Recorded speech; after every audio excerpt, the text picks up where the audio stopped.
Vous êtes actuellement sur YouTube en train d'effectuer une recherche parce qu'on vous a demandé, sous Excel, de compiler des données. Le problème, c'est que vous êtes un petit peu en galère puisqu'on vous a demandé de compiler par mois alors que vous avez dans votre tableau des données sous format date. Je suis Jérémy et dans cette vidéo, nous allons apprendre à créer notre propre index à partir des fonctions année et mois pour les tableaux croisés dynamiques.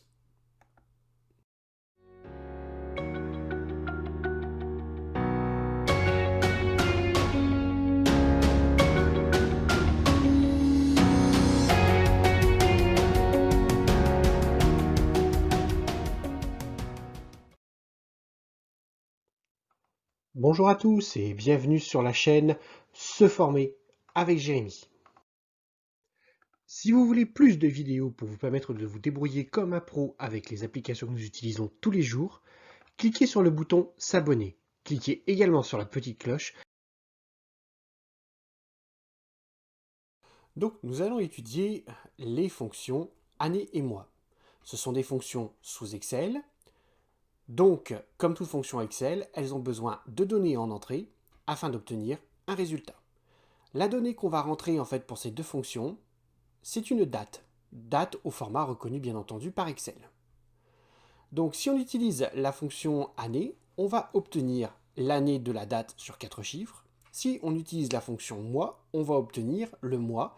On obtiendra un chiffre au format donc de 1 à 12. Janvier 1, décembre 12. Donc comment on va étudier ensemble cette fonction? Dans un premier temps, en fait, on va déjà les présenter pour voir un petit peu comment on doit les inscrire. On va ensuite apprendre à concaténer ces deux fonctions pour obtenir un seul indicateur. Et on va ensuite apprendre à l'appliquer dans un tableau croisé dynamique.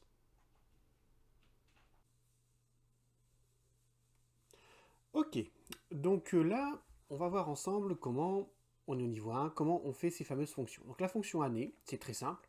C'est une fonction. Donc comme c'est une fonction, je commence par le signe égal pour le contenu de ma cellule. Je saisis année, bien entendu pour nous français, attention, sans l'accent. J'ouvre ma parenthèse et je m'en vais chercher ma date. Une fois que j'ai été chercher ma date, je ferme mes parenthèses, je n'ai plus d'autres paramètres, d'autres données pour cette fonction. J'appuie sur Entrée, j'ai bien ma fonction qui se met en route. La fonction moi fonctionne exactement de la même manière. Égal, c'est une fonction. Je saisis moi, j'ouvre la parenthèse, je mets la cellule dans laquelle est stockée ma date, je referme ma parenthèse, il n'y a qu'un seul paramètre pour cette fonction, j'appuie sur Entrée, voilà.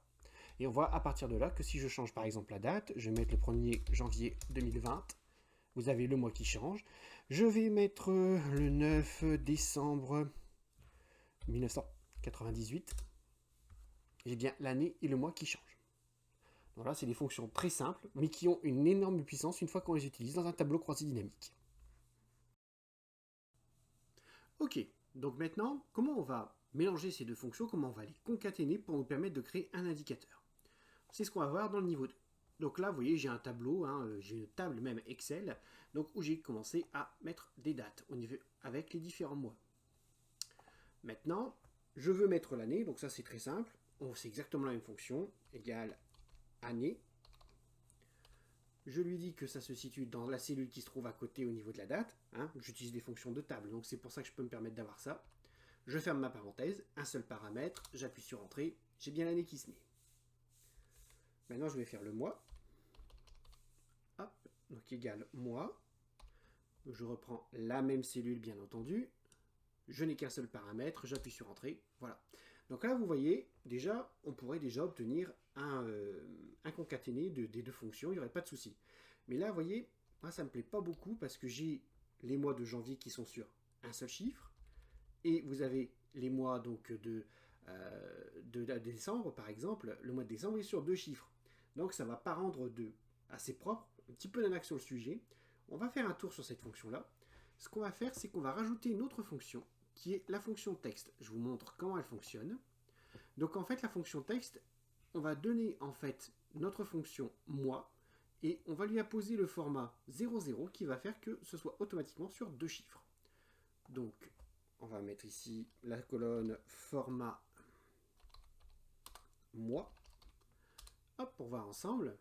Donc égal. Je vais donc mettre la fonction texte. J'ouvre la parenthèse. Première donnée à mettre pour cette fonction, c'est le mois. Donc je vais prendre le contenu de cette cellule-là, ça me va très bien. Point virgule, puisque je vais mettre maintenant ma deuxième donnée, c'est le format du texte. Format texte, comme on a vu il y a quelques instants, on va mettre double zéro, entre parenthèses, je ferme, j'appuie sur Entrée, et là vous voyez bien que j'ai bien tous mes mois qui apparaissent sur 2 positions. Maintenant, on va concaténer le tout pour refaire quelque chose de propre. On va appeler la nouvelle colonne concat. Hop. Donc, c'est égal. On pourrait utiliser la fonction concaténer, mais il y a une autre fonction, c'est en utilisant l'esperluette. Alors, qu'est-ce que l'esperluette? On va déjà commencer par mettre l'année. Je vais mettre un et je vais mettre mon mois formaté. J'obtiens ça. Bon, déjà, ça fonctionne. Mais ce qu'on va faire, c'est qu'on va rajouter un petit peu de texte dans notre fonction pour rendre ça un petit peu plus lisible. Donc, format mois et année, on ne touche pas. Je vais mettre par contre un texte. Donc, comme je mets un texte dans une formule, on n'oublie pas texte dans une formule, je dois avoir des parenthèses, des guillemets autour. Hop, je vais mettre M, je ferme. Et pour que la concaténation continue à faire, j'utilise l'esperluette. Et là, on obtient un format qui est beaucoup plus propre. Bien entendu, pour me faciliter un petit peu la vie, là, ça fonctionne parfaitement. Pour me faciliter un petit peu la vie, j'ai peut-être évité d'avoir 3 colonnes comme ça supplémentaires. Je vais tout rassembler dans une seule. Donc, je vais le faire dans cette colonne-là que je vais appeler concat finale. Donc, la concaténation finale, qu'est-ce que c'est? Donc, je vais mettre ma concaténation, ma formule formatée mois, et ma formule année dans une seule cellule. Formule, je commence par un égal. Donc je veux qu'il me mette d'abord l'année. Hop là.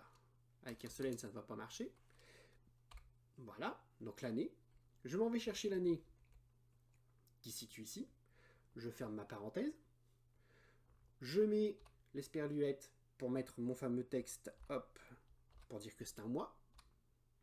Je remets un esperluette pour maintenant mettre le mois, mais attention, au format texte. Donc je dois d'abord mettre texte.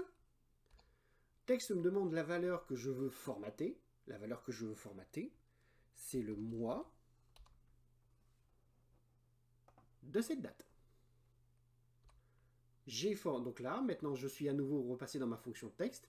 Il me demande donc de passer au nouveau paramètre qui est le format du texte. Comme tout à l'heure, je vais mettre double zéro. Je referme ma parenthèse de la fonction texte.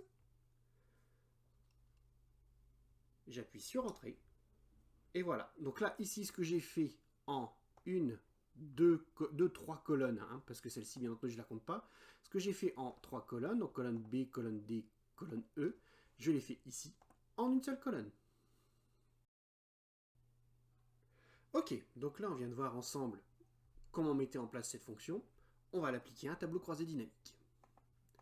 Donc j'ai ici un jeu de données, donc on a l'identifiant d'un agent, la date à laquelle l'action a été réalisée, ce que l'agent a réalisé à cette date, et j'ai rajouté une petite colonne ici pour mettre le code postal des clients. Je ne vais pas l'utiliser pour l'instant. Ce que je vais faire déjà, première chose pour me faciliter la vie, c'est que je vais passer mes données sous un format de tableau. Donc mon tableau comporte bien des en-têtes, je fais OK, hop, j'ai ma table Excel qui est mise en place. Donc une fois que j'ai fait ça, je vais appliquer ce qu'on a vu tout à l'heure. Je vais mettre le mois. Donc je réapplique exactement la même formule. Donc égal année, hop, année de la date. Je ferme ma parenthèse, esperluette. Hop, je mets mon texte. Voilà. Esperluette.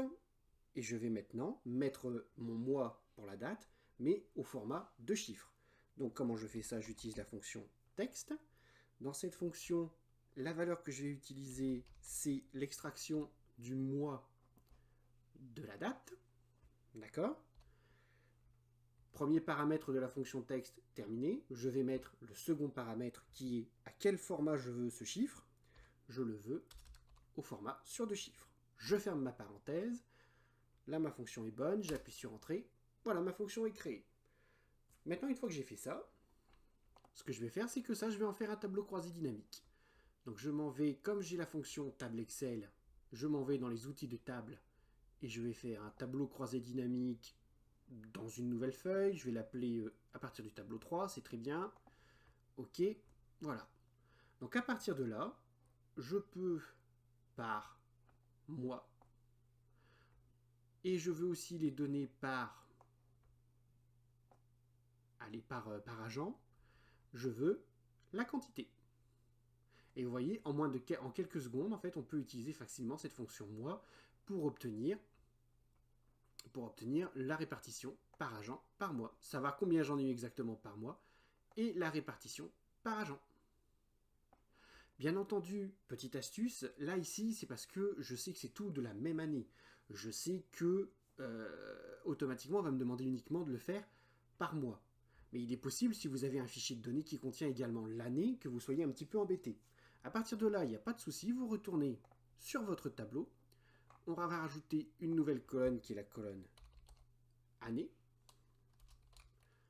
Hop. Et là, je vais utiliser uniquement la fonction année. Bien entendu, basée également sur cette fameuse date. D'accord?